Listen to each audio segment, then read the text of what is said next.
इन जैसा दुखी धरती पर इंसान नहीं, ये सत्कर मान लेना।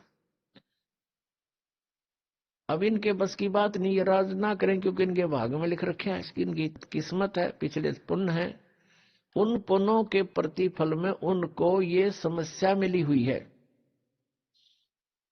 देखो, एक छोटे से परिवार का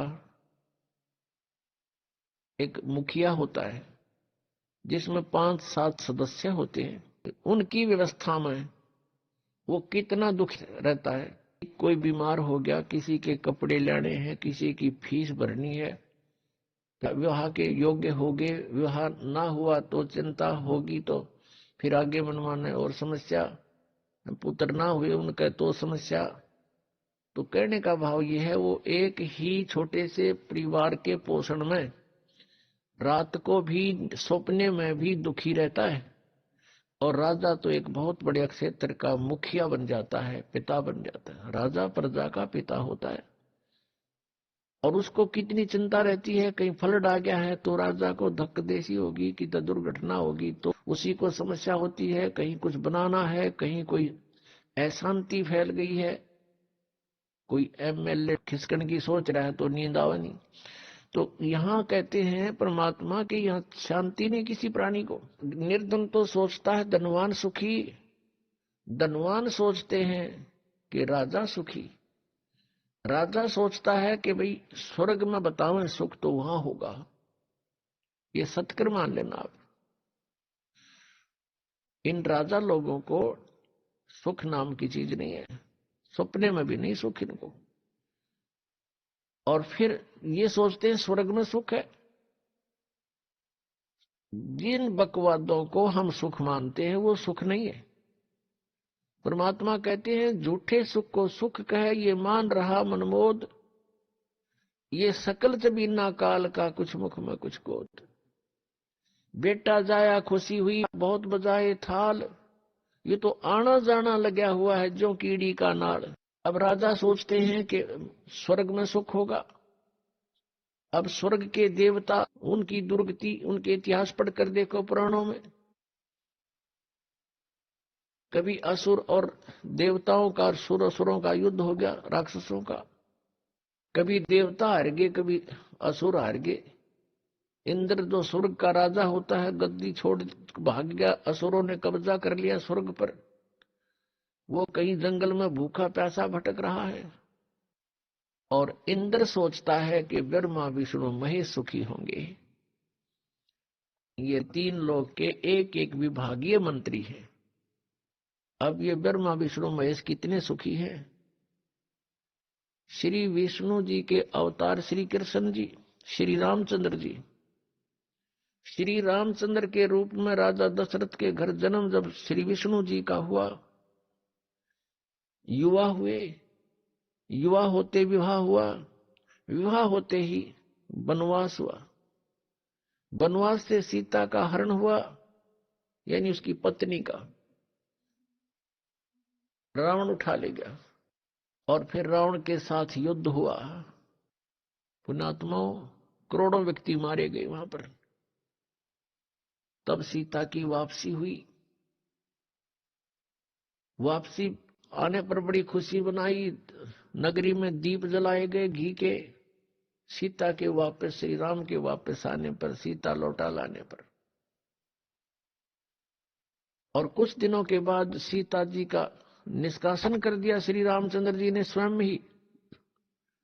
किस बात पर के एक धोबी ने व्यंग कस दिया, वो अपनी पत्नी को धमका रहा था। रात्रि के समय आपस में कहा सुनी होने से उस धोबी की पत्नी घर से बाहर चली गई थी कहीं अपने रिश्तेदारी में। फिर वो वापस लेकर आया तो उसको धमका रहा था कि मैं तुझे घर नहीं रखूंगा, तू 3 दिन कहां रही। मैं दशरथ के पुत्र जैसा नहीं हूं जो वहां पर 12 वर्ष तक रावण के पास रही, उसको फिर घर ले आया। उधर से श्री रामचंद्र जी राजा थे अयोध्या के। पहले राजा लोग अपनी प्रजा के दुख सुखों को स्वयं ही जाना करते थे। 12 वर्ष तक रावण के पास रही, उसको फिर घर ले आया। उधर से श्री रामचंद्र जी राजा थे अयोध्या के। पहले राजा लोग अपनी प्रजा के दुख सुखों को स्वयं ही जाना करते थे। 12 वर्ष तक रावण के पास रही, उसको फिर घर ले आया। उधर से श्री रामचंद्र जी राजा थे अयोध्या के। पहले राजा लोग अपनी प्रजा के दुख सुखों को स्वयं ही जाना करते थे। रात्रि के अंदर वेश बदल कर घूमा करते थे। ये बात जब देखा कि किस घर में की आवाज आ रही है, वहां खड़ा होकर सुना, तब उसने सुनने को मिला कि मैं उस राजा दशरथ के पुत्र रामचंद्र जैसा नहीं हूं जो रावण के पास उसकी पत्नी रही और उसको घर में रखे हुए है, तो सुबह निकल जाना यहां से। इस बात को सुनकर ही श्री रामचंद्र जी ने सीता जी को निष्कासित कर दिया, निकाल दिया घर से, कि नगरी के लोग मेरे ऊपर व्यंग कस रहे हैं और मैं ये बात नहीं सुन सकता। पुण्यात्माओं, जब सीता जी को रामचंद्र जी लाने लगे रावण का वध करके लंका का राज्य विभीषण को देके, तब श्री रामचंद्र जी ने कहा था कि मैं तेरी परीक्षा लूंगा और यदि परीक्षा में सफल होगी तो मैं ले चलूंगा, नहीं तो नहीं ले चलूंगा। मैं तुझे अग्नि में जलाऊंगा, यदि तू अग्नि में जल गई तो समझूं कि तू कलंकित थी, तू रावण को समर्पित हो चुकी थी, और यदि अग्नि में तू नहीं जली तो मैं निष्कलंक जानूंगा, तब तुझे ले चलूंगा। ऐसा ही किया गया, सीता को अग्नि में बैठा दिया और हजारों की संख्या में दर्शक थे, सीता जी नहीं जली और सब ने कहा कि भगवान निष्कलंक है, माई निष्कलंक है। और इतनी कठोर परीक्षा लेकर के वापस अपने घर लाया था और फिर एक व्यक्ति के कहने से श्री रामचंद्र जी ने उसको निकाल दिया, अपनी पत्नी को। तो कहां गई वो उसका अपना जजमेंट? तो ऐसे ये राजा के योग्य भी नहीं थे ये लोग, और हम इनको भगवान मान रहे थे। एक गर्भवती औरत को अपनी को घर से बाहर निकाल देता है, कहीं मरो कहीं जाओ, कोई बात थी? फिर परीक्षा लेने की क्या जरूरत थी? और क्यों इतनी दुनिया मरवाई, फिर छोड़ रावण के पास ही रहती हो? पुण्यात्माओं, यहाँ का राजा काल भगवान है और ये नहीं चाहता कि यहाँ के प्राणियों को परमात्मा का पता लग जाए, जिस कारण से इसने इनको भगवान सिद्ध करवा रखा था अपने नकली दूतों के माध्यम से। और फिर क्या होता है लास्ट में, श्री रामचंद्र जी ने अश्वमेघ यज्ञ घोड़ा छोड़ दिया पूरी पृथ्वी पर शासन प्राप्त करने के लिए, कि इस घोड़े को जो पकड़ेगा वो युद्ध करे मेरे साथ। वो घोड़ा उन्हीं के पुत्रों ने, जो सीता जी ने बाहर जाके जन्म दिया था ऋषि वाल्मीकि की कुटिया में, एक पुत्र गर्भ में था, दूसरा फिर वाल्मीकि जी की मिसअंडरस्टैंडिंग के कारण एक घास से, यानी कुसा से, या घास होती है डाब, इससे एक लड़का बनाया था। ये अलग कहानी है, फिर बताएंगे। तो लव और कुश नाम से प्रसिद्ध हुए। लव तो सीता के गर्भ से जन्म हुआ था और कुश को वाल्मीकि जी ने अपनी भक्ति शक्ति से उसको बनाया था। लव और कुश युवा थे, उन्होंने वो श्री रामचंद्र जी का घोड़ा पकड़ लिया। फिर उनका पिता पुत्रों का युद्ध हुआ तो दोनों ने छक्के छुड़ा दिए राम के, और सीता जी फिर भी उनके हाथ नहीं आई और वो पृथ्वी के अंदर समा गई। और श्री रामचंद्र जी ने आकर के सरयू नदी के अंदर, अयोध्या के साथ से बह रही एक सरयू दरिया, उसमें जल समाधि ले ली इसी दुख में। अब श्री कृष्ण जी का इतिहास देख लो। श्री विष्णु जी अवतार श्री कृष्ण जी, श्री रामचंद्र जी के जीवन वाला भोग भोग के वो प्राणी श्री कृष्ण रूप में फिर जन्म हुआ। सारा जीवन दुखी रहा श्री कृष्ण, सारा जीवन जेल में जन्म हुआ, माता पिता कैद में, कभी मामा शत्रु हो गया, कभी पूतना मारने जा रही है, कभी केसी, कभी चाणोर शत्रु हो गया, कभी जरासिंह लड़ने को आ रहा है, कभी शिशुपाल से युद्ध हो रहा है, कवासुनी हो रही है, और कभी फिर कल्यवन आ रहा है। इस दुख में श्री कृष्ण जी ने मथुरा का त्याग कर दिया और ऐसे स्थान पर रहने लगे जहां कोई ना पहुंच सके। समझदार व्यक्ति यही सोचते हैं, राड से बाढ़ अच्छी होती है, झगड़े से बचाव अच्छा होता है। श्री कृष्ण जी उन सबको भी मार सकते थे, क्योंकि वो त्रिलोक के में एक विभागीय मंत्री है, एक विशेष शक्ति होती है प्राणी में, वो उनके अंदर शक्ति थी। लेकिन यही सोचा था कि किस किस ने मारूं, या तो सबकी बुद्धि भ्रष्ट। तो श्री कृष्ण जी ने द्वारका बनाई। समुद्र के बीच में एक टापू था जिसका केवल एक गेट था, द्वारिका, एक द्वार की नगरी। और ये सोच करके वहां यदि इतनी दूर पहले तो कोई आवेगा नहीं, ऐसे स्थान पर जा रहे हम, और वहां कोई आ भी गया युद्ध करने तो हम एक ही तरफ से उसका सामना कर सकते हैं, इसलिए एक गेट था उसका, और बाकी तीन समुद्र था तीन तरफ। तो वहां श्री कृष्ण जी चले गए, अपना सारा ही जीवन वहां व्यतीत किया। यहाँ तो ज्यादा से ज्यादा 18 साल के 20 वर्ष के तक यहाँ रहे थे द्वारका में, और बाकी फिर लगभग 200 वर्ष तक जिए थे श्री कृष्ण जी, और बाकी का समय द्वारका में व्यतीत किया था उन्होंने। तो अब ये जो लोग अनजान संत ऋषि, ये गुरु नकली हमें भ्रमित करते हैं कि द्वारका का उस गोवर्धन पर की परिक्रमा करनी चाहिए और वृंदावन अवश्य जाना चाहिए, मथुरा में अवश्य जाना चाहिए, वहां हमारे भगवान ने लीला की है, उनके चरण कमल टिके हैं, वहां घूमा करते थे, स्नान किया करते थे। अरे श्री कृष्ण जी यहाँ तक 20 वर्ष रहे थे इस मथुरा में, बाकी 180 साल तो वहां रहे हैं द्वारका में, और वहां का नामो निशान मिट गया उस द्वारका को। इसलिए वहां खत्म की द्वारका, समुद्र में डूब गई श्री कृष्ण जी की मृत्यु के बाद, और यादवों का विनाश हो गया था, आपस में लड़के मर गए थे, और जो बाकी शेष औरतें बची थी उनको अर्जुन ले आया था, सब खाली हो गई थी द्वारका। उसके बाद वो समुद्र ने डबो दी थी, अंदर चली गई।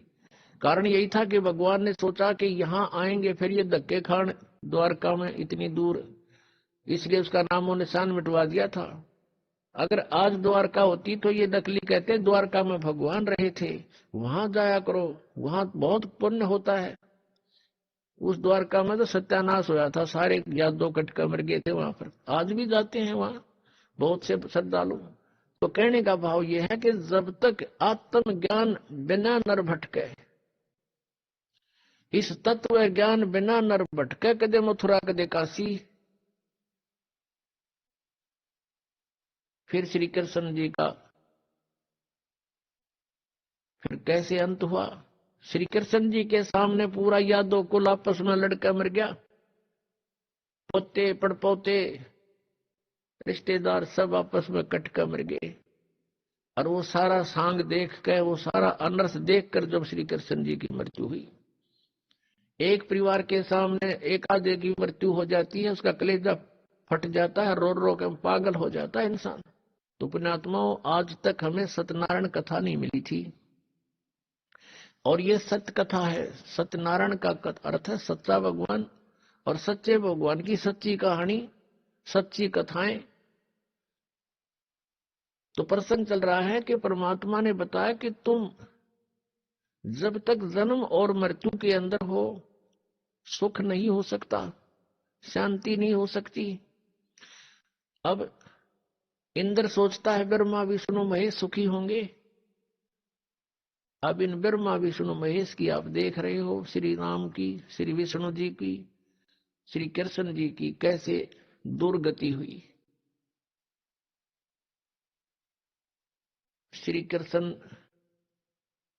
यानी ब्रह्मा विष्णु महेश सोचते हैं कि परमात्मा कोई और है, हम सुखी नहीं है।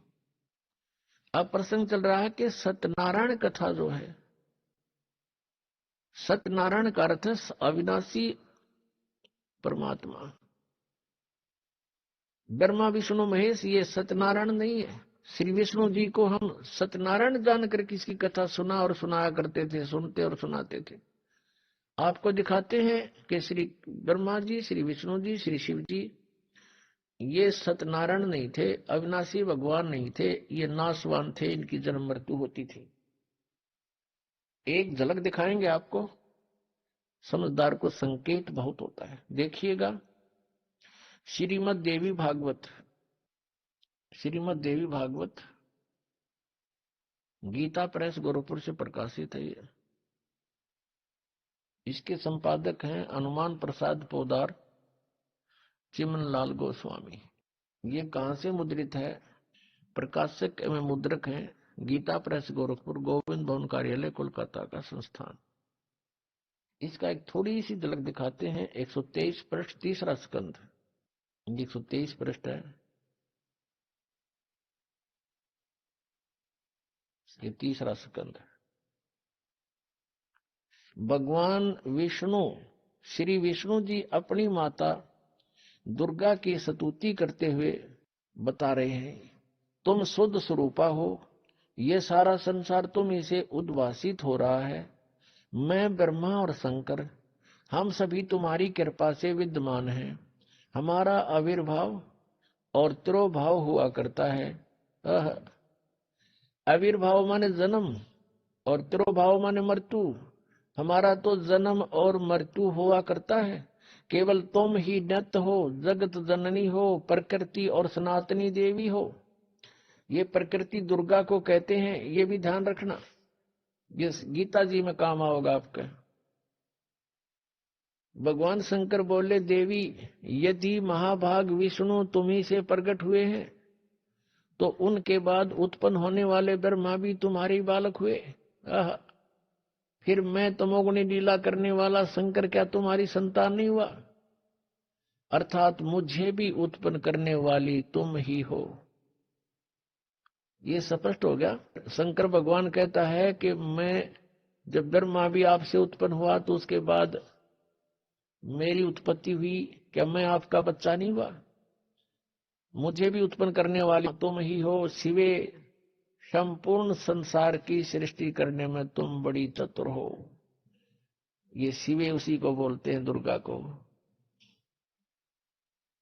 इस संसार की सृष्टि, स्थिति और संहार में तुम्हारे गुण सदा समर्थ हैं।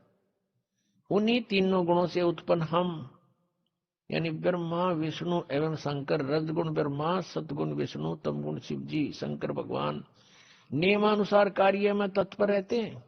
अब इस पवित्र पुराण में, इस श्रीमद् देवी भागवत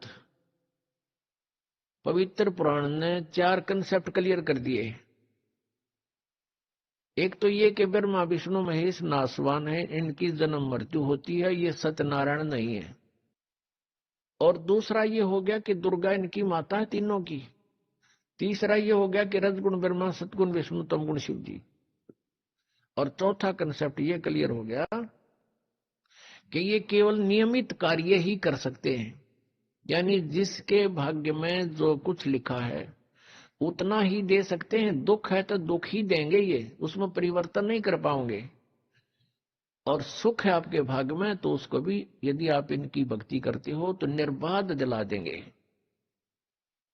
लेकिन ये कर्म, आपके कर्म में दुख है तो उसको परिवर्तन नहीं कर सकते, या किसी भी प्रकार के पाप कर्म दंड का नाश नहीं कर सकते। न संचित कर्म को नाश कर सकते और न ही ये प्रारब्ध के कर्म का नाश कर सकते। और संचित जो हम कर रहे हैं, जो क्रियावान है, ये भी उसको नहीं बदल सकते। जैसे महाभारत का युद्ध हुआ, श्री कृष्ण जी ने बहुत कोशिश की, यानी विष्णु जी ने, कि ये युद्ध ना हो। उनकी 100 प्रयत्न करने पर भी युद्ध होकर ही रहा। तो जो क्रियावान कर्म थे वह भी ना बचे, उनको भी नहीं चेंज कर सके। नीत कितना अनर्थ हुआ, करोड़ों व्यक्ति मारे गए, वो सारा पाप पांडवों के सिर पर रखा गया। और प्रारब्ध के कर्म को ये अपना भी नहीं काट सकते। तो दूसरों का ने कैसे काटेंगे। जैसे श्री राम रूप में श्री रामचंद्र जी ने सुग्रीव के भाई बाली को मारा था,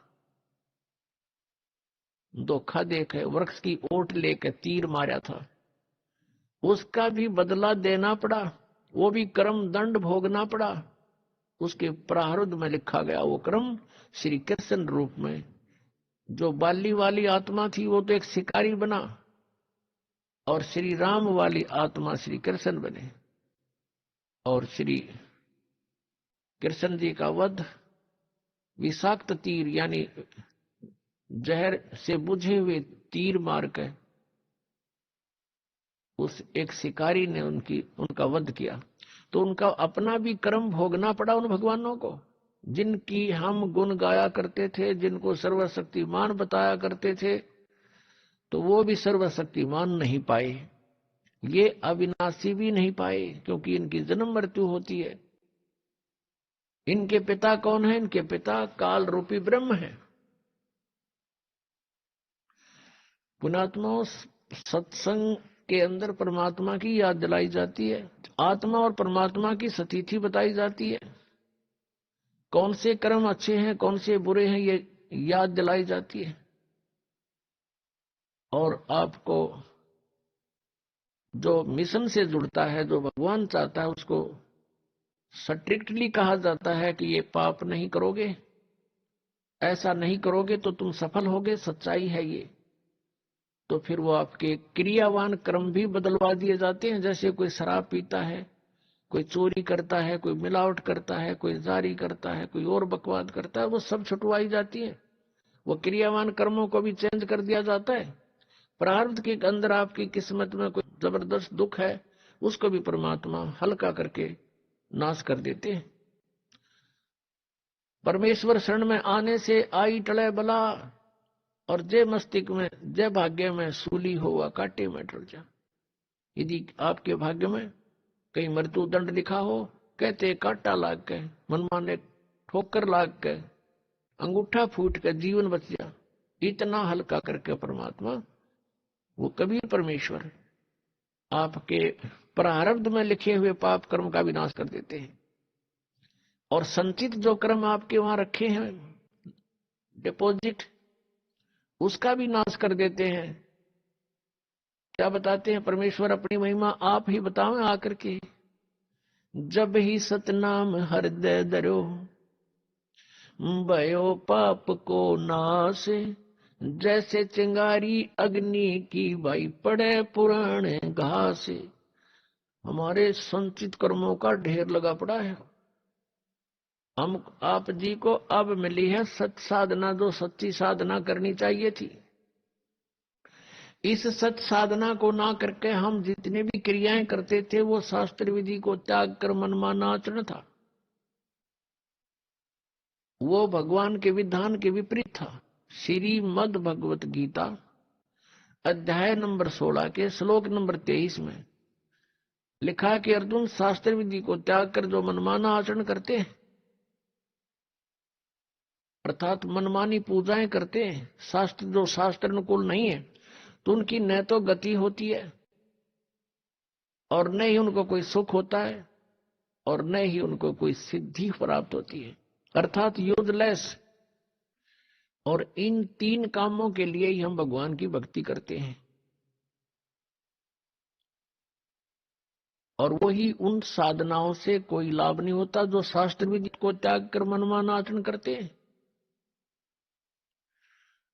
तो उन क्रियाओं से हमें पुण्य बना नहीं, भक्ति धन जुड़ा नहीं, और जो साधना हम करते थे शास्त्र विधि को त्याग कर, उससे पुण्य के स्थान पर पाप बनते रहे।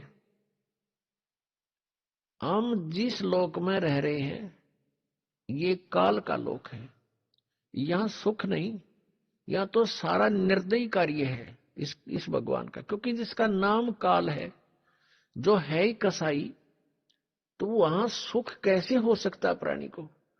अब इसने ये खुद कहता गीता जी अध्याय नंबर 11 के श्लोक नंबर 32 में श्रीमद् भगवत गीता में कि अर्जुन मैं काल हूं, और सबको नष्ट करने के लिए प्रवृत्त हुआ हूं।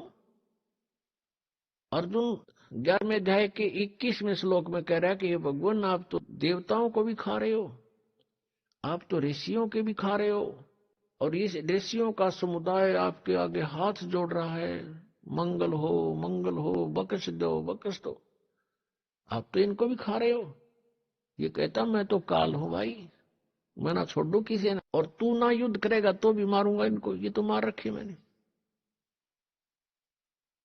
तो पुण्यात्मा जो खुद न्यो कह मैं काल हूं और उसको हम भगवान मान रहे, हम तो सांप पूज रहे थे, सर्प। अब श्री कृष्ण काल नहीं थे।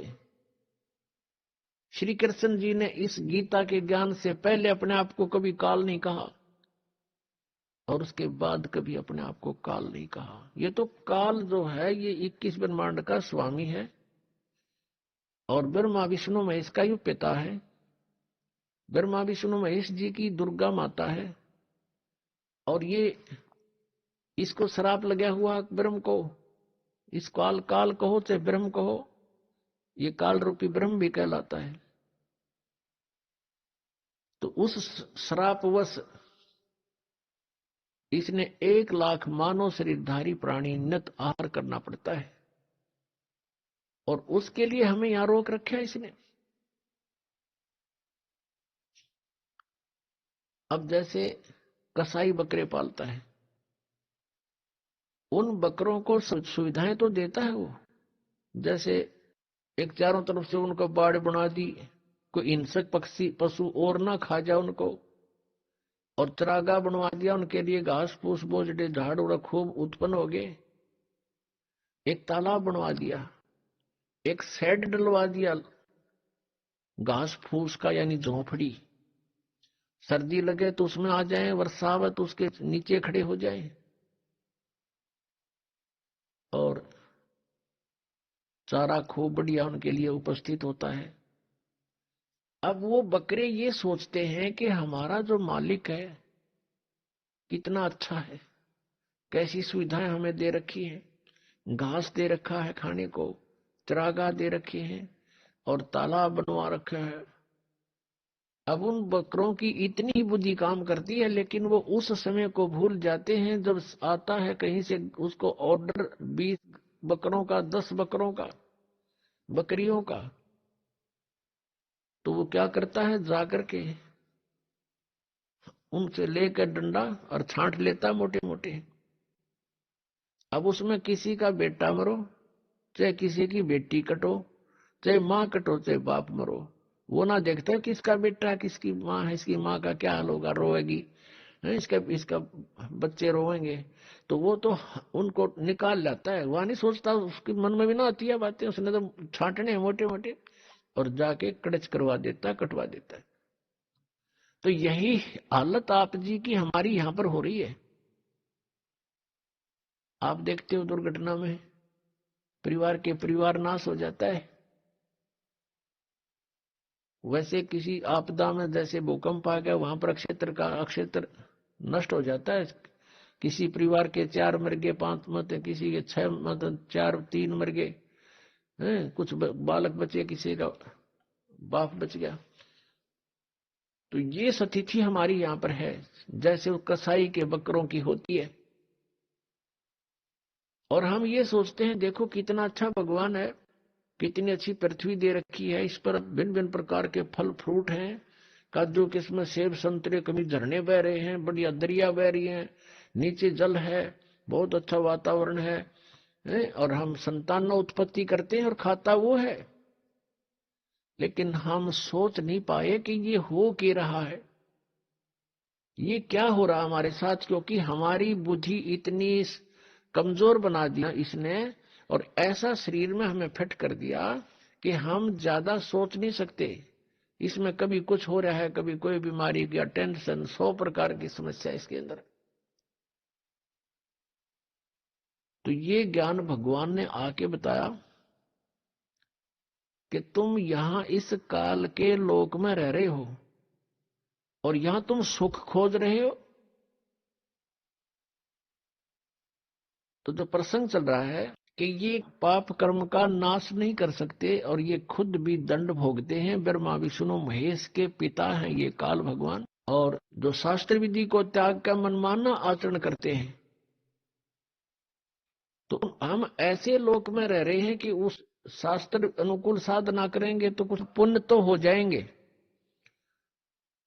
लेकिन पाप भी पैरेलल होंगे तो वो अलग से लिखे जाते हैं। जब तक हम परम पूज्य कबीर देव परमेश्वर की शरण में नहीं आते, और वो भी परम संत के माध्यम से, नकली संतों से भी परमात्मा से कनेक्ट नहीं हो सकोगे, चाहे वो कबीर पंथी भी कहलाते हैं, क्योंकि उनके पास वो मंत्र नहीं है जिससे परमात्मा हमें लाभ दे सकता है।